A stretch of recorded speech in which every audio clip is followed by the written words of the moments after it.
আচ্ছা, কেউ বলতে পারবে যে কাউরির কাছে 2 টাকার নোট বা 1 টাকার নোট আগে আমরা দেখেছি ছোট অবস্থায় যখন আমরা ছিলাম তখন 2 টাকার নোট, 1 টাকার নোট এগুলো দেখেছি। আজ থেকে 22 বছর আগেও ছিল, 20 বছর আগেও ছিল 2 টাকার নোট আর 1 টাকার নোট। এখন কেউ কি দেখাতে পারবে? আমি তো মোবাইলে কাউরির দেখি না, ফেসবুকে বা ইউটিউবে যে 1 টাকার বা 2 টাকার নোট দেখাচ্ছে। তো দেখো আমার কাছে কেমন ম্যাজিকের মতো এই যে 1 টাকা, ভালো করে দেখো সবাই, সবাই দেখো, এটা 1 টাকা, এটা 1 টাকা। আজ থেকে 2003 সালের পর এটা আমার এক বুঞ্জি আমার ছেলেকে দিয়েছিল। আমার ছেলে জাস্ট তখন হয়তো কয়েক মাসের, মানে অন্নপ্রাশনও হয়নি, হয়তো 4 মাস কি 5 মাস কি এরকমই হবে।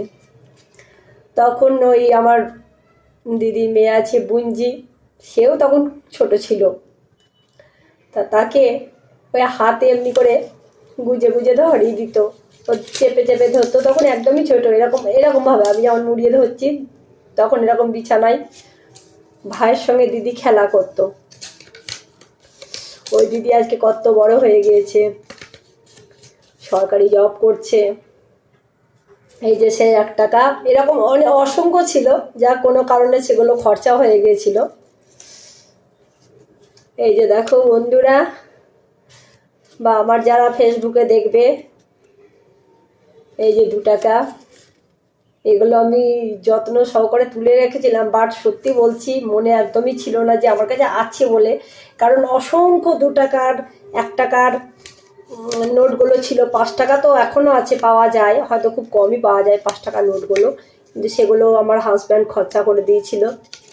ওই যে 2 টাকা ঘুরি ঘুরি দেখেছি, ভালো করে সবাই দেখো যে এখনও যত্ন সহকারে এমনি কর করেই আছে।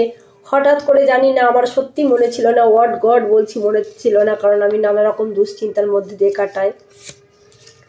সো আমি যখন আলমারি খুলি, না আমার আলমারিতে প্রচুর টাকা পয়সা সোনা দানা কিছুই নেই, কাপড় আর চুড়িদার ছাড়া। কোনো কারণে আমার ছেলের খেলনাগুলো আমি দেখছিলাম আজকে, সেই খেলনার বাঁকে তাহলে 2 + 2 আর 1 = 5, 5 টাকা হলো টোটাল। আবার ভালো করে দেখো ফেসবুক ফ্রেন্ডরা, 2 টাকার নোট কেউ এখনো পর্যন্ত দেখাতে পারোনি, আমি ফার্স্ট টাইম দেখলাম। আমার অভিজ্ঞতাতে মোবাইল যবে থেকে আমি কিনেছি বা যবে থেকে দেখছি, ইউজ করছি স্মার্টফোন, যবে থেকে বেশি করে চালু হয়ে গেছে, তবে থেকে আমি দেখতে পাইনি যে কেউ 2 টাকার।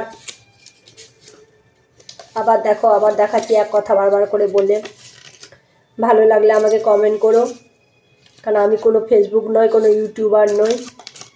আমার এইটা মনে হলো, আমার এই স্মৃতিটা আমি কারোর সঙ্গে শেয়ার করি, বাট ও কারণেই মোবাইলে বসাই যে 1 টাকা। দিদির আশীর্বাদ লেখাই আছে, আমার দিদি মেয়ে বুঞ্জি সেই দিত এগুলো। আমার ছেলেও আজকে 21 বছরের হয়ে গেল পুরো। সেই 21 বছর আগেকার কথা, তখন এগুলো ওর হাতে দেয়া হতো। বন্ধুরা ভালো লাগলে, কারণ বন্ধুরা এটা আমি এই ফেসবুক থেকেই শিখলাম। কারি ভালো লাগলে কেউ শেয়ার করো, এটা লাইক দিও, আমাকে বলো যে কেমন লাগলো তোমাদের সবাই।